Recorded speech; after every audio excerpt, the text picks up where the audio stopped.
All right, guys. Well, here we are. Next day.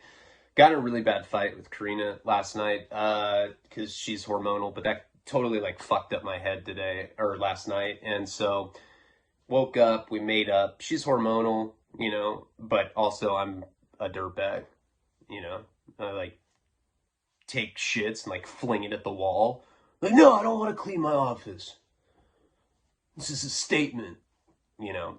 Me being a dirtbag is like the source of a lot of fights for me with like a lot of people.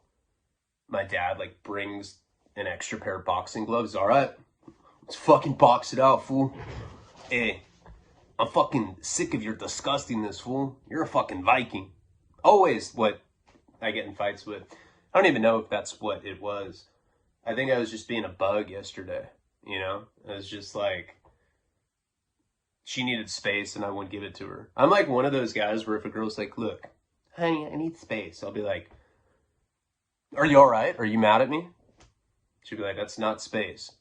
And then I'll like go outside, smoke a cigarette, I'll come back, I'll be like, all right, you still mad? You still need space? She's like, this is the definition of not giving me space. So I kind of fucked up my day yesterday, and then we made up today. And we have a good relationship, but the last couple months have been up and down, not really fighting over anything in particular. Like I said, I think just her being hormonal and me generally being not the easiest person to live with. So what I want to do is I put the Albuquerque. This is going to be a wasting talent video. I always do these as like the first exclusive video because they're easier for me. It's like I'm sticking to a script. I don't have to like be in a super good mood or anything to do them because I'm reading out of a book, explaining stuff, and then it kind of dictates how the video goes. I know some people like them, some people don't, and I'm definitely, the reason I put the Albuquerque video up is because I want to start focusing on the other story tiers. This month I want to mix them up more so that it's not like at the end of the month, throw a couple exclusive videos up. I want to like mix them up throughout the month. And I think that's going to be easier, and also that way I don't have to remember where I was and I have to like do a bunch of recap shit. All of that stuff gets really like confusing because I don't know where I was. And then sometimes I listen to the video. Who gives a fuck? You say the same stuff every time. Shut up. Tell the story. This is going to be wasting talent. This is on the $10. I'm going to do a Boston epilogue for the $20. I'm also going to do a psychedelic. That'll be $10. And then I'm going to go back to the juvenile delinquency series. Oh, Naked Girl. I'm going to do that probably before I return to Albuquerque. So for like the next couple days, I want to at least do, because I have to make up some videos now. 40 videos a month is realistic. And I think that that's pretty fair on my part. I think I'm keeping up my end of the bargain if I do 40 videos a month. So that means some days, there's been days this month already where I haven't done a video. I have to do 2 videos in a day. And I'm a procrastinator. That's one of my biggest fucking flaws. So I'm just trying to handle it, get it done. So let's get into this video. And then I'm going to go out, do errands, and then I'll come back and I'll try to do a psychedelic video. I think that's the second video I'll do. I got a good story about when I went on this date one time. It was probably like, I don't even know. I had to be like maybe 20. And, I took this pill that I thought it was a benzo. I thought it was a Valium or a Klonopin because I was like all like super nervous, and it ended up being a mescaline. And I went on this blind date to an Alicia Keys concert and it was fucking wild. And I think I'm going to do that story. I don't know. There's a lot of really pretty hardcore psychedelic stories, peyote, just all sorts of weird shit that I've done throughout the years. Remember the Marazine story? That had to be the wildest trip I've been on, for sure. That was one that I told a long, long time ago in the early juvenile delinquency stuff on YouTube. But let's get into this one. All right. See, with like, when I get above the $3 tier, I don't feel like there's like shirtless people throwing darts at me. Like, shut up! Fucking get to the story, you know. At $10, people start being nicer. $3 here, just some scary motherfuckers in there. They'll like tell me that they hope I die, and then they'll send me an email to be like, I didn't mean that, I love you. Do the taco voice. I'm like, fuck, man. Weirdo. Alright, so let's get into this. So, I believe we're on chapter 5, because we did the pocket butthole last time. Alright, so where this had gone, I was at Victorville when I was writing this part. I think I wrote up to chapter 10, I want to say. Chapter 12. Chapter 12 I wrote by hand at Victorville. A lot of it was when I was in the hole. You know, when they thought that, because you remember when that guy died? I was like going to be charged with that. So a lot of this book was like written with like really crazy shit was going on in my life. Let's get to this chapter and we can kind of take it from there. All right. It's reading time. Someday I'm going to go to like Nico's school. Be like, all right, guys, I'm going to read the pocket butthole. Okay, so the last chapter that we had left off on was when I was up in that homeless encampment up in Santa Barbara. Now, that really happened. Except the guy Sass, who is like this like dreadlock leader of this anti-government militia, whatever the fuck I made him. That was me being like a young writer and like trying to make it cool. I was like, let's give him dreadlocks. Yeah! You know. But Sass, you know, is based on the date rapist old Molly connection that I had that I worked for a long, long time. How I Made $500,000 and the Redux series, who is on the $20 tier on Patreon. Hi, Sass. It's not his real name, but Blair, in this, you know, in Wasting Talent, Blair's the love interest, and I've said before, she's like based on a lot of different girlfriends that I've had leading up to that point. There's Jenny and there's Kate. You know, this is way before I met her, way before I met my ex-wife, way before I met my ex-fiance, way before I met that girl Haley that I went and lived with a tranny in San Diego with.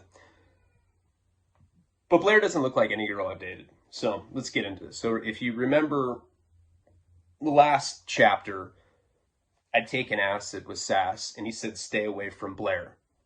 So I wanted to make like some conflict between them. You know, like she's the love interest. Sass is kind of the villain, or he's a reoccurring one. Originally, I want to make this a trilogy. And right after Damien takes, 6 minty drops of LSD, Sass says, that was a lot. Stay away from Blair, brother. That's trying to like kind of zero in on the conflict. Guess shut up, read this shit. Alright, so this is chapter 5. 5 minutes before the acid kicks in, we talk art and literature and music. Sass likes abstract expressionism. De Kooning is the truth. He asks if I'd ever read Last Exit to Brooklyn. What about that fuck, Love in a 45? And we talk underground hip-hop. It says right here, what about that fuck, Love in a 45? Now, let me explain it. It doesn't make sense, right? I was talking about the movie Love in a 45, which is like one of my favorite underground films. It's kind of like True Romance, but way more grimy and way more like druggy. They like inject meth with these like vaccination air guns. It's a crazy ass movie. If you haven't seen that, check it out. It's called Love in a 45. And honestly, why I was bringing up William de Kooning and Last Exit to Brooklyn, which is written by the guy that did Requiem for a Dream, Hubert Selby Jr., favorite novel, is because I was just trying to like say obscure stuff. Because like at that point, and it's kind of a joke. You know how people do that? They're like, yeah, I'm into emo music. What's your favorite band? This one that doesn't even have a name because they're not sellouts. Well, and how do you identify them? Through feeling, you know, it's like that kind of thing. So a lot of this, I'm making a joke, you know, like I realize that it's not cool to drop all these obscure references, you know, but I noticed that a lot of people that think that they're cool do that. You ever notice that? Yeah, man. I'm just going to the store to get my British UK patch for my leather jacket. Why? I don't know. Because it's not from here. You know, people are like that, for real. So I was making fun of that. Now, when it says, what about the fuck 11 to 45? That's a spelling error. Now, the reason that it's like that, why there's some spelling errors in this, is when I was writing this at the end, when I had the computer in Oxford, I had this friend named Eagle. Eagle's a classic motherfucker. I should have him on my show, but the thing with him is he's like constantly locked up because he's like a true outlaw criminal. This guy's like out of his fucking mind. He's from North Dakota. The reason we called him Eagle is because he first started going to prison for shooting an eagle. Like, he shot an endangered eagle. People are like, what a piece of shit. But I don't think he meant to. I think he was just been up for days on meth, and there was like some endangered eagle. He's like, fucking cop, and just took it down. We killed this eagle, and the feds ended up giving him like 7 fucking years for that, which is just unbelievable. He didn't even mean to do it. He like called the whoever he had to call. I don't know, some like environmental agency, and he's like, hey, I was on crystal meth and I accidentally killed an eagle. I didn't mean to do it. I just want you to know that it's dead. One less endangered eagle for the books. I gotta go. And he like hung up, and he got arrested like the next day, and he got 7 years. That was his first term. Fast forward, like, he gets out. He's out for like 4 months. I didn't meet him on his first term. He got a federal term, 7 years. On his second term, he was fighting with his ex-girlfriend because she cheated on him. And he's like, hey, did you cheat on me? And she's like, how could you ask me that? I'm out of here. And she like called the ATF, and she's like, he's got 100 guns. I think it's going to kill another endangered eagle. They're like, really? Yes. And they came and raided his house, and he had like 100 guns. And he got like 10 years. So that's when I met him. Great guy. Super, everybody loved Eagle. He's a fucking weirdo. Super generous. Convict. He wanted to be a writer too. He saw that I was doing that. He loved Hunter S. Thompson. We spent a lot of time talking about writing, and he was one of those people, and I know you know people like this, who could like hyper focus on things. Like, I'd go into his cell and I'd be like, what are you doing? He's like, making a statue out of water bottle caps, you know, and he'd been working on it for like a year. It was like some like intricate statue that he made out of plastic. It was crazy shit like that. When I left Oxford in 2013, first of all, I left Buff with a small dick.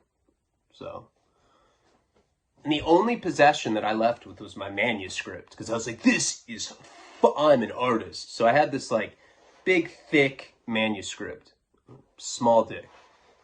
Walked out of prison, and I gave the original copy to one of my friends to read.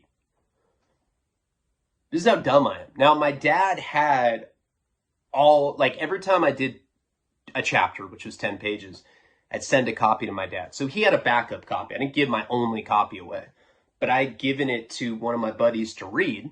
One of my friends, his name's Leo Napier, pretty quasi-successful artist. You know, he does stuff with Raekwon from Wu-Tang. He's a singer. Does like really like crazy like black soul music, but he's white. Doesn't think he's black either. He has like a British accent. I'm like, where did you get that? Aren't you from LA? He's like, I don't know, man. I don't know. And he's done stuff with the EDM artist, Grizz. Grizz? Is that his name? Yeah, Grizz. I gave it to him, and he like lost it. He's like, oh, I lost your manuscript, man.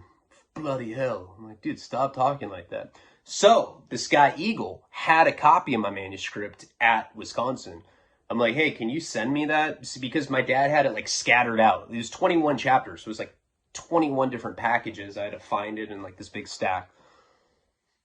Eagle is such a tweaker naturally that he's like, you know what? I'm just going to make a copy of it by hand. So he like got on the computer and like retyped my whole manuscript. Just like looking over it. Did it in like 3 hours. He's like sweating when he was done. So he sent it to me, but there were some spelling errors so that's how that had happened. Yeah, see? Interesting little tidbit right there. He's an artsy guy, well-spoken with the education. He's telling me about the party in San Fran. I think the laughing kick started it because I get butterflies and my grin begins to ache. Lysergic acid dimethylate. Sometime after saying I'm tripping balls, I realize that I am. He's far away, asking if it's a bad thing. Damien, is it a bad thing? Sass is talking to me, face of oil painting blotches that keep melting into each other. We should go back to the others, he says. He has the Monet features. And now we're partners on the same mission. Psychedelics do that to you, walking 40 yards with difficulty, nature enveloping us, while everything remains dark. When we get to the fire, the voices are foreign. Familiarity drips from faces like never-ending globs of wax. Look at the eyes. The crystal meth didn't make you gay, Ian. You made the crystal meth gay. This is one of those seemingly profound paradoxes that I'll revisit throughout my trip. Gina has the stroke-quivered lips, sweetie. She tries to hug me. I flinch. She's fatter and I don't like it. You're really fucked up, she says. How much did you take? Now, believe it or not, well, I'm sure, if you're not a writer, just think about this. Writing about tripping on psychedelics is probably one of the fucking hardest things ever. Because it's so weird. It's like hard to be able to compare it to like reality because it's so abstract and out there. At the time that I was writing this, I was thinking about how to do that. And one thing that happens when you're on LSD, it's really interesting. I read this great book called Albert Hoffman, My Problem Child. And that's the guy that had discovered LSD. I don't know if you guys know the story, but there's this guy, he was a Swiss chemist. And he was making, I think, something to do with Alzheimer's. So he was like synthesizing something from rye bread. And he accidentally dosed himself with acid. And like rode his bicycle home and just started tripping. And there was like dinosaurs butt fucking in clouds. He's like, I don't like it up there, man. And he realized that he was having the first ever documented LSD trip. So it profoundly affects your fucking brain. At this lab, they start testing it on spiders, and they realized that spiders would weave more intricate and ornate spider webs. So obviously there's something about creative stimuli that comes with LSD. I firmly believe that. Also with LSD, I don't think everybody's mind's compatible. My mind is compatible with acid. It is not compatible with mushrooms. When I'm on mushrooms, I get really emotional, hyper emotional. One thing about acid, and when I was thinking about how to describe it, is when I'm on it, my brain almost turns into some like hyper organized data web or something, and it like splinters out, and I like one thought turns into another thought, and there's like these like ripple effects of different complex thoughts that all lead to like one unified body. And then you're like, oh my God, I know life now. And then you forget. You're like, fuck. Like you get the answers and then you forget them. Sometimes I get a tape recorder and be like, oh, this is what's going on. Oh, there's fucking dinosaurs butt fucking in clouds. Ah. So at the time when I was trying to figure out how to write this, I was taking a human sexuality class via correspondence class. Remember, my dad had signed me up for college correspondence classes because that's the only way I could use the computer at Oxford. You couldn't use the Microsoft Word program or the computer if you weren't in college correspondence classes. So I took like a fake creative writing. He signed me up for creative writing and never finished it. I did, however, finish like political science, a government class, geopolitical class, human sexuality, and some sort of world history class. The human sexuality class, I was learning about what it was like to be on drugs while you were pregnant. And obviously that interests me because I'm a drug addict. I was like, oh, drugs? Oh, this is interesting. So I was learning a lot about that. And so this part, she's severely pregnant, somersault freeze frame, placenta wrapped fetus. uterine cavity, maternal endometrial venial, embryonic membranes, everything opiate and amphetamine laced, teeny organs twisted in deformities, brain fuzzed by learning disabilities, respiratory depression, fetal alcohol syndrome, neonatal intoxication. And this baby plops out bloody, umbilical cord coiling from a sunken stomach, wrapped around its arm just like mommy, Marlboro Light from its mouth, small enough to say I when it meant to ask a question instead. So that was like my attempt at trying to show what thought process is like on LSD. Honestly, if you've been to some of the depths of acid that I have, and I know a lot of you have, I think you probably know what I'm going for there. I think I did a good job on it, but who knows? I'm probably just a bitch. She has her arm around me, spangled specks from the fire. Kiss the yellow Cheshire cat. If I'm not peeking, I'm in trouble. In vain slither from a needle, big one settling in its croak, splashed in a puddle of hepatitis. Okay, so this particular line, in vain slither from a needle, big one settling as it croaks, splashed in a puddle of hepatitis. There was that one time that I was living with my parents. I was probably 20 at the time, right before the Albuquerque story, right around that time. This is just when the three amigos, was hanging out with Jeff and our other friend, strung out on heroin with a gay drug dealer named Chris, gay Chris. So we knew Black Chris, gay Chris, Native American Chris, lesbian Chris. He's like, oh, come on, man. Not a lesbian. Jeff and I didn't have money or something. I don't remember what the situation was, but we were at my parents' house. We decided to leave. We end up going, we walked from like their house down to the Santa Barbara County Bowl, which is like where they have concerts in Santa Barbara.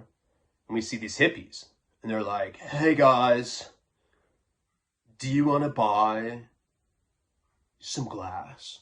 We're like, meth? And they're like, glass pipes. We're like, no, we don't have any money. Do you guys have any acid? They're like, no.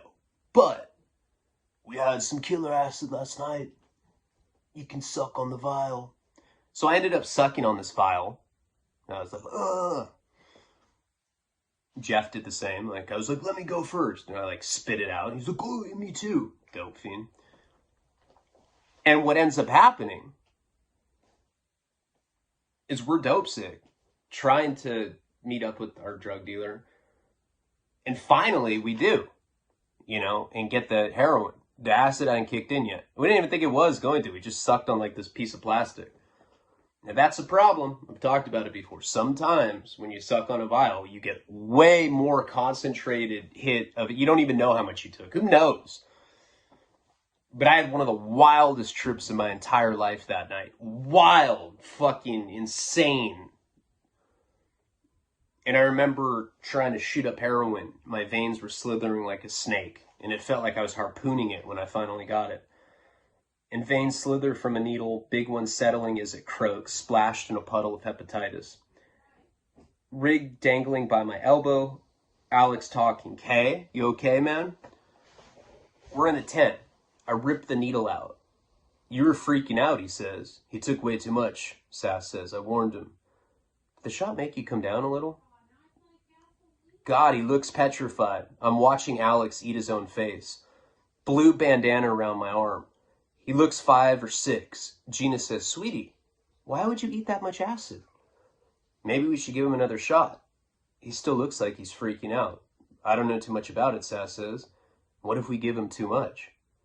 He'll be fine, Alex. And I'm trying to be repetitive. Too much, Fear and Loathing-esque. He'll be fine, Alex says. Chad grabs my shoulder. He tilts his head back. Rows of spoiled teeth. It's a reoccurring visual that I get on acid. I look at people and their teeth just look like, really like Austin Power, gingivitis-ish. Gingivitis-ish. Mish. I don't know what I'm trying to say. Rows of spoiled teeth peering from an O mouth. They're holding me down. Hey, trust me. I'm thrashing in defense, but the needle goes in again. Too much. No, Opiatic surges have the ability to increase the intensity of a hallucinogenic trip. It can lift the foot off the distortion pedal, invoking a sudden sense of clarity. Better, Gina asks? And I think that's true. I think that, I mean, benzos certainly do it. I think that opiates do it as well. You know, any downer, anytime you're getting, you get taken down a notch, obviously the intensity of the hallucinogen is going to go down as a result. All right. I lost my fucking sunglasses. God. Suck at life. But everything is different. My friend Alex has changed. Hold on. Let me light this. Oh, I don't have to like hold 100.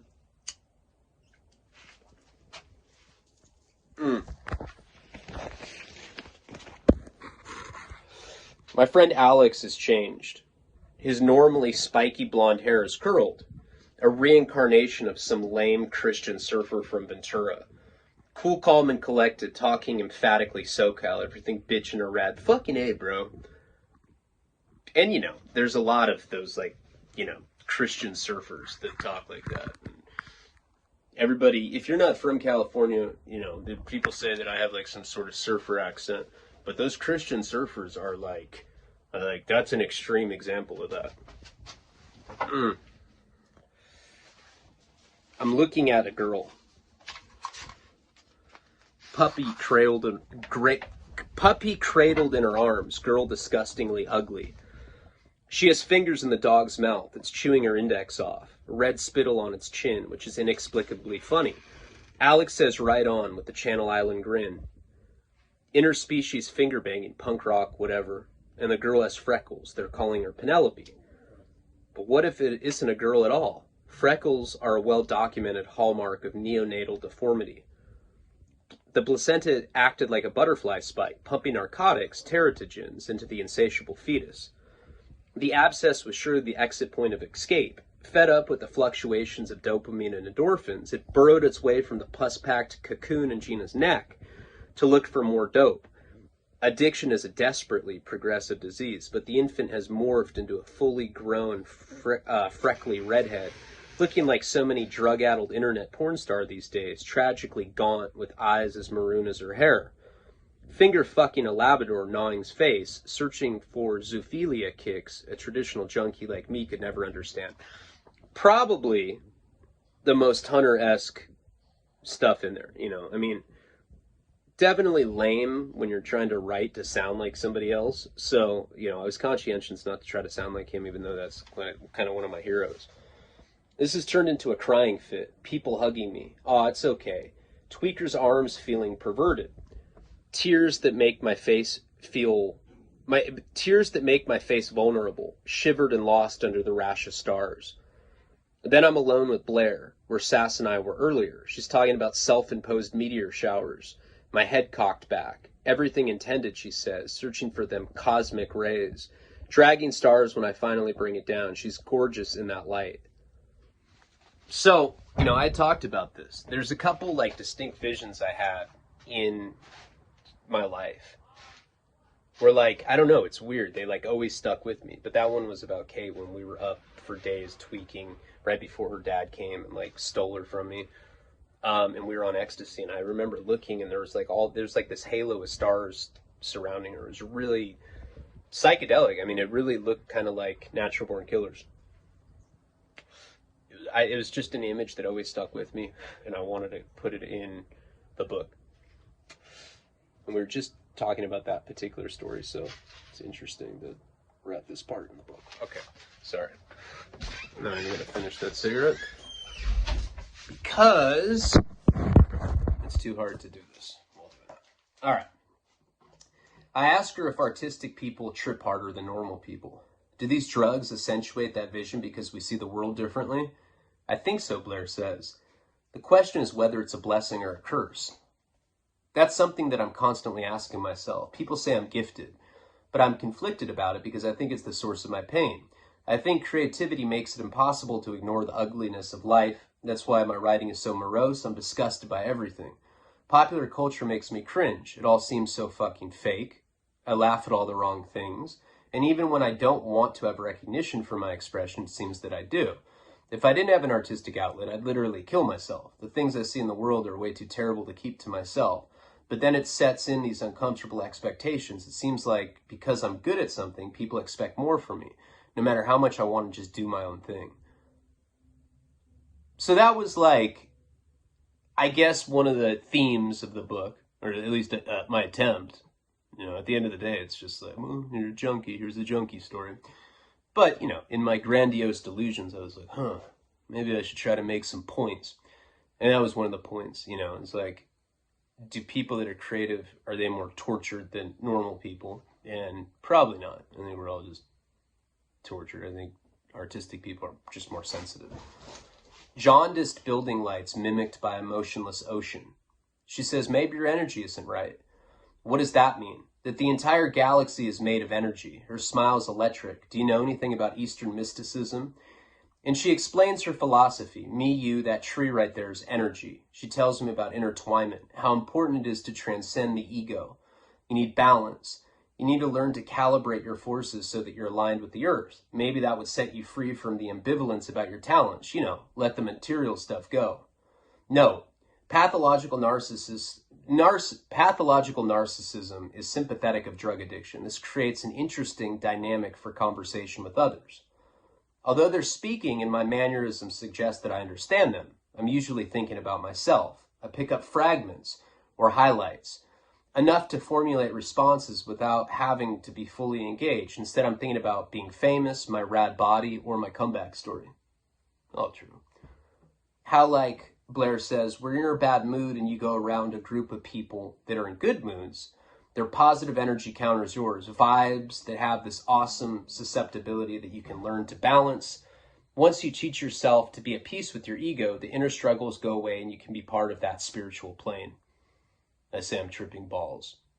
Thinking we're mad dichotomous. The junkie, the new age princess. Tranquil while I'm precarious. Raccoonized to glitter.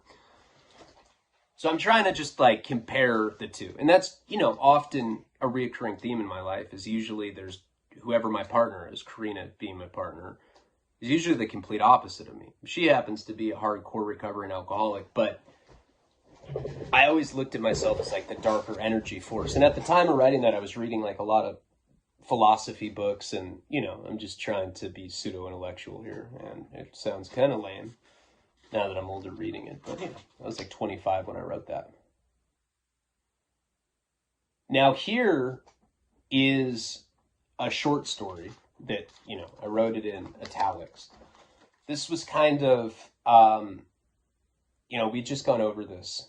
Well, I don't think we had talked about in depth the actual trip, but we talked about the situation. So I'll read it and you can hear how real life stories are kind of translated into fiction with me. When I was younger, hallucinogenic drugs were fun. My 15-year-old brain could handle the 12 hours of intense visual and introspection. Thoughts were less potent than remorse about sleeping with my friend's girlfriend. I've never done that. What so-and-so thought of me, or the looming consequences of truancy. Nothing that couldn't be drowned out by a laughing fit. A decade of heroin addiction spawns a nasty psyche. It's a mental environment incompatible with psychedelics. You examine your life from another vantage point. All of a sudden, the reality suppression you worked so hard to insulate yourself with has been dismantled. Thoughts become naked and kaleidoscopic. Potential, talent, good lucks, dignity, the embarrassment and shame, the terrible things you've done, twirling memories like the way a knife feels when it cuts through flesh and gets stuck in a bone. The way you're not invited to family events, or people from your past life all talk about you making eye contact. The disappointment of lovers and family and friends. The time my mom let me crash. Time my mom let me crash at her house, and while doing my laundry, she found a syringe, which I desperately blamed on steroids. But I weighed like $120. True story. Or the time I spent the band's demo budget on peanut butter crank and said with a straight face that we should offset the missing money by printing "Fuck Jesus" shirts. Sharing needles with that one sketchy guy. Calling your dad collect on Father's Day from jail. The talent that gives you visibility when you prefer to be ignored. that you'll never be good enough anyway, when your girlfriend suggests you impregnate her so you have a reason to live, or when your penis falls to drugs. Flinching memories that make you say bad words out loud. Shit masquerading as farts. We all know about that. When you can't trust yourself with a gun. The self-realization that those mornings were real when you cried because you couldn't find a vein and wish you had enough dope to kill yourself when you finally did. Jill and I were dropping off a half kilo at Chico State. So we all know this actually happened in Worcester, Mass. And had to kill some time and ended up going to a party at the apartment complex, the guy that we were selling the coke to. They were charging $5 at the door for plastic cups. We argued about the price, feeling, on general principle, that you should be able to drink at a party for free. So they let us in without cups. We weaved our way through drunk college kids and made our way to the kitchen to look for something to drink out of the keg with. Jill found a cookie pan full of brownies in a cupboard above the refrigerator. It had a hot pink index card on it that said something like, "Magic brownies. Eat with care." Jill and I, both being fans of edible marijuana highs, coupled with our resentment towards the party throwers for their unfair door tax, decided to steal them.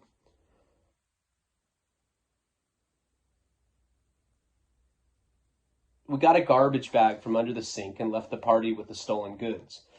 We went back to Santa Barbara and ended up forgetting about the bag in Jill's closet. Fast forward to another night some months later, a bunch of people are drinking at her place. My friend Jeff, in the closet for some reason. Now, the reason I said that, there was always an inside joke that Jeff was gay. So that was like an inside joke about Jeff being gay. Jeff, in the closet for some reason, found them and suggested we have a Bud Brownie eating contest. I'm 18 or 19 at the time, and in that peculiar I can do more drugs than you mentality that teenagers, especially drunk, seem to universally foster. Jeff and I started eating these stale brownies competitively fast until we both had black, battered chins, and Jeff realized that something tasted weird. This was after like 13 brownies. Now, real life, I didn't eat that much, but we ate quite a bit.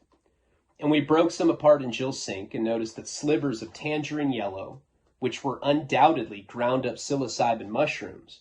We had no way of knowing how much we had eaten, so we immediately stuck fingers down our throats in a panic over the toilet.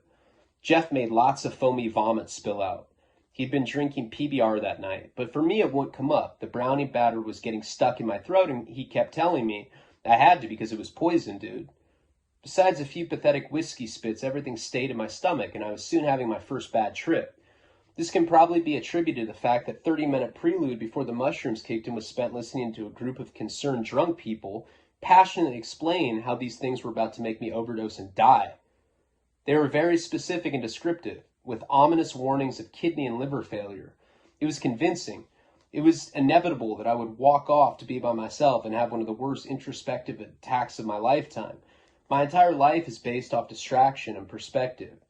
How charged a word heroin is, what it feels like to tell friends whose kids are going to four-year schools that their only son is having problems adjusting, and knowing exactly what the extent of those problems is, but employing the same suppression techniques that I do, only on a much more blameless and innocent level. $30 can't fix those problems, and so they come out in the most unsuspecting places, underperforming at work, sleepless nights, sexual dysfunction, hugging family pictures of a time when their son didn't have to fight to smile to keep his eyes open, hating the landline because they're petrified it's going to burst into ringing sorrow at 4:40 a.m.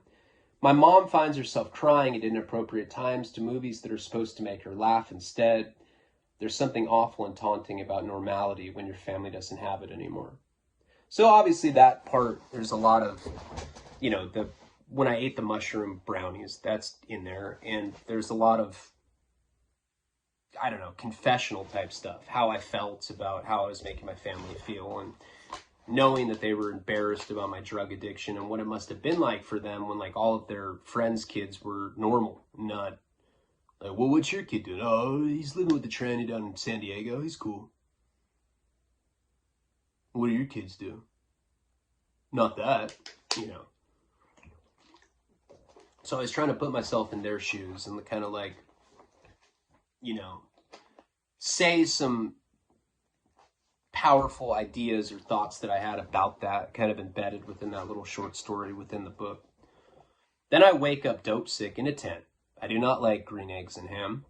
I have the obligatory LSD hangover and aches. Vomit spills from my mouth when I roll over.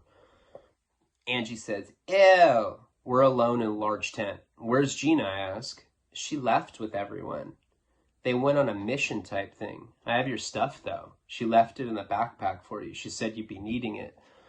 She reaches into a backpack, pulling out a cellophane baggie. Looks like a couple grams. Where's the rest, I ask. That's all she gave me, babe. But they'll be back in a few hours. She leave the needles? She nods and grabs the needle exchange bag. There's sweat dripping from my forehead. I cook myself a shot and jab the back of my hand. Nothing. Then I try and miss the little vein under my elbow. I need a tie. Actually, I say, can you come over here and squeeze my arm for me? She looks curious and cute. Her purple bikini is hugging her tits. Her hand goes around my arm. A little harder, I say. I find a small vein under a bruise. All better. That's really hot, she says. What is? Heroin. I've never seen anyone do that before. It's bad boy sexy. Now, this part definitely deserves me explaining. So at this part of the book, I remember specifically what was going on when I wrote it, and it's pretty interesting. So we had talked about my friend Justin. He was this guy that was in a wheelchair, and he was doing 10 years in the feds for selling weed. And everywhere he went, every federal institution that he went to, he compromised staff. He was like a master manipulator. You know, he'd make people feel bad for him because of his disability. He was a really nice guy, but he was very, very cunning and manipulative. And so, like, he'd be at a federal prison in Georgia, and he'd have a cell phone. They'd catch him, he'd get shipped. He comes to Victorville. That's where I met him. And I was living with this guy, Youngster, at the time. And he starts getting tobacco. And he opens a poker table, and he just has it going on. My cellie had never done heroin. I don't know where we got it, but we got some heroin one day, and we were all shooting it in my cell. And he wanted to try it, but he didn't want to shoot it, so he put it down his nose. Later that day, they did a sweep for his job. You know, that's what they do in the Fed sometimes. They do suspected drug use, drug tests. Sometimes they do sweeps. So they'll like test everybody in a specific tier in like a housing unit. Or they'll like say you have a job working as a kitchen worker. They'll test all the kitchen workers at once. And whatever, I forget what his job was. I think he worked in recreation. They tested everybody. He had just done heroin and he got a dirty drug test. So he ended up going to the hole. I had the cell to myself, you know, and when prison, when that happens, when you have a cellie and they go to the hole and you have your cell by yourself for a while, it becomes the Jack Shack. Well, at that time, Justin, for some reason, had a cop bringing him meth. And he had like all these little 100 bags of meth. And he came to me and he's like, hey man, everybody's getting busted right now. Can you hold my meth for me? I was like, yeah, for sure. He's like, don't do any. And if you do, you have to pay for it. You know, I'll give it to you for $40, not 100 a bag, but come on, man, I know how you are. I was like, oh, dude, I'm not going to do it. Well, we didn't know that my cellie wasn't going to be there. So I had my binky in there. And I had these like 10 bags of meth. And I did a fat shot. And of course, I just got perverted as fuck. Beating off all night. Jack Shack. I was like listening to like paisa music. Just beating off in Spanish. I was like, go, hola. And I got really horny. And then I decided to write. So I wrote this part right here. Completely twacked out by myself in the Jack Shack. Victorville, 2010.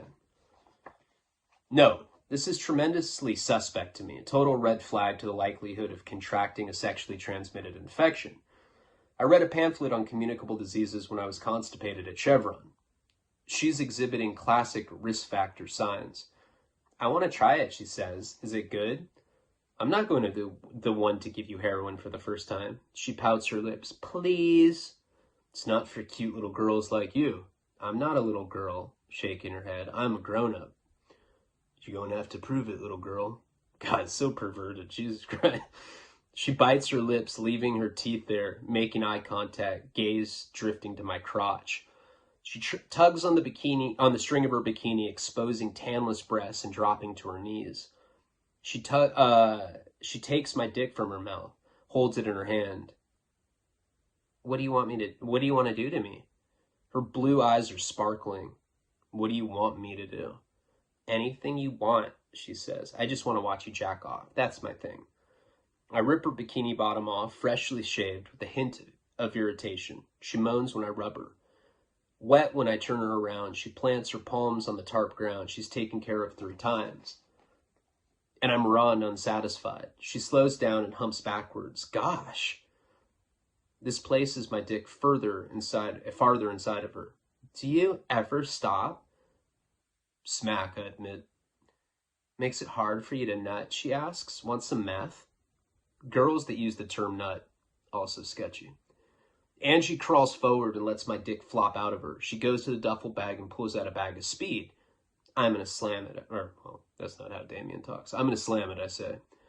Will you shoot me up, too? I'm a sucker for a pouty face. Fine.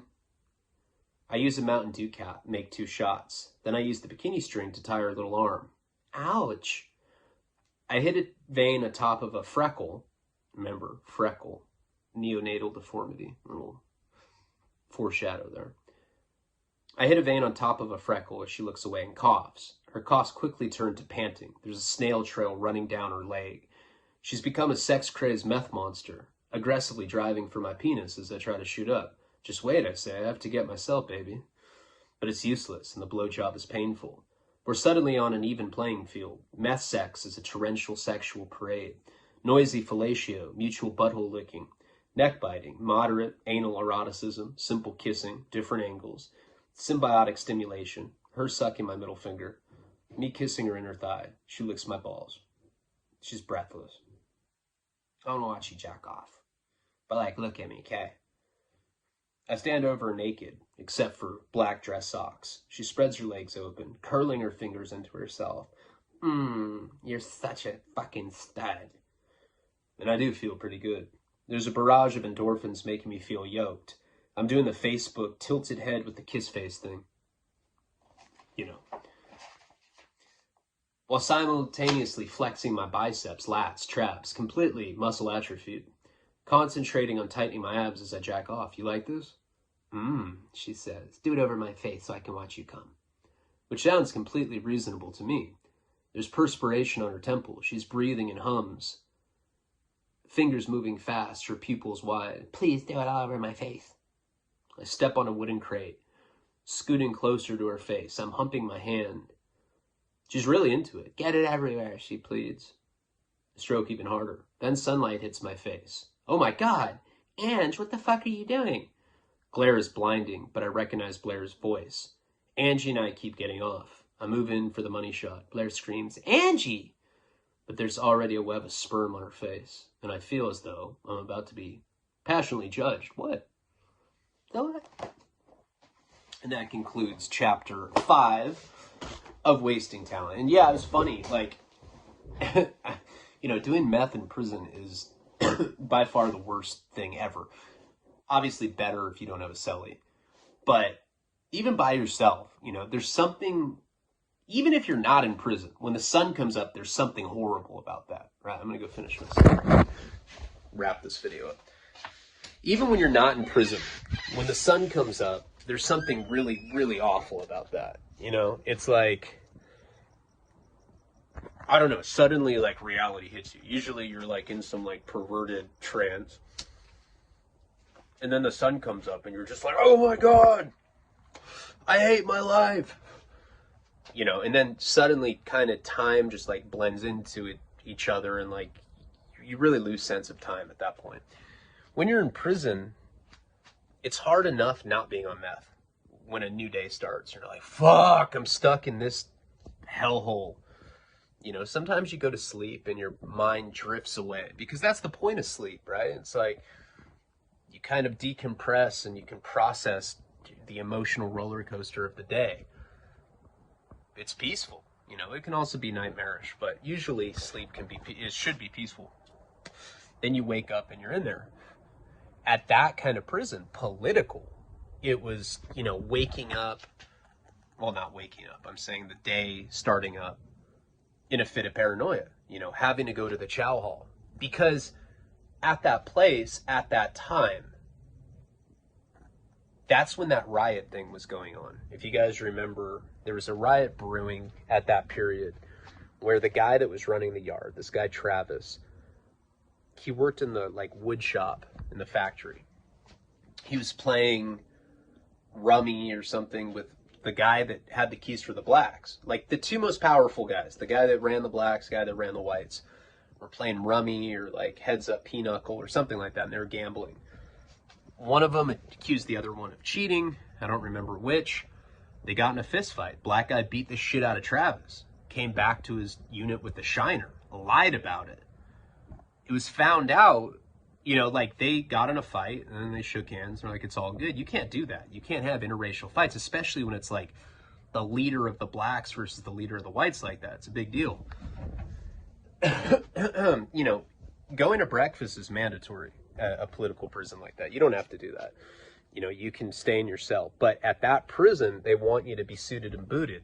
You can't go back to sleep after the doors get unlocked at 5 a.m. But when this was going on, there was a lot of tension. Tension's palpable, in prison like that. Kind of like how things are right now, where there's just bad energy out in the world right now. You can feel like something could crack off at any time. That's how it felt there at that point. I remember that morning very specifically. My friends were getting busted around me for a dirty drug test. Here I am shooting meth in prison by myself, jerking off all night, writing shit like that. And then the sun comes up. I'm like, oh, fuck. Because at that point, even though breakfast was usually optional, they wanted everybody to go to chow just in case something were to pop off. And I remember right when the sun came up, the paranoia kicked in. The perversion just went, was completely overshadowed by paranoia at that point.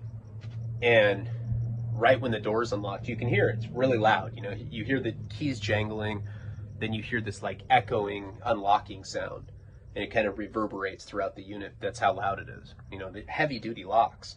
And the cops walk around with these chains, or with these keys. So you can hear the jingling of the keys like that. And sometimes if you have a cop that's on the prowl that wants to bust you, he'll hold his keys so that you can't hear him. But I remember right when the door unlocked, I knew I had to go to chow that day. I was not in any shape to do that. I was like, oh, fuck. Maybe 10 minutes later, I'm brushing my teeth and shit, getting ready to go out to go to chow, getting dressed. Because in federal prison, you have to wear your khakis. You have to wear your button-up. You have to wear your slacks. You have to, wear boots. Go to chow that way, at least at Victorville. Every prison, you have to be dressed to go to chow like that. And I remember leaving my cell and I was looking, I was like, oh fuck. Justin wheeled himself up to me. He was like, dude, how much did you do? I was like, not that much. He's like, how much do you have left? I looked, I'd done everything, but I'd done 9 bags. I was like, fuck, and each one was a point. I did a whole gram. He's like, God damn it, man. Do you have the money? I was like, oh yeah, I'll have my parents send it. Right after that, Ed, the guy that was running the unit, shot caller for the unit, called us into the laundry room for a little white meeting. First thing in the morning because of all the shit that was going down. He's like, gentlemen, as you know, some things going on with the blacks. And there's some racist, little squirrely guy in the back. He's like, I hate blacks, man. Fuck them. All right, we know you do, Ted. We do. We know, man. Yeah. I think we should tell them that we hate them. It's some delusional lifer that doesn't realize he's 5'3" and weighs 600 pounds.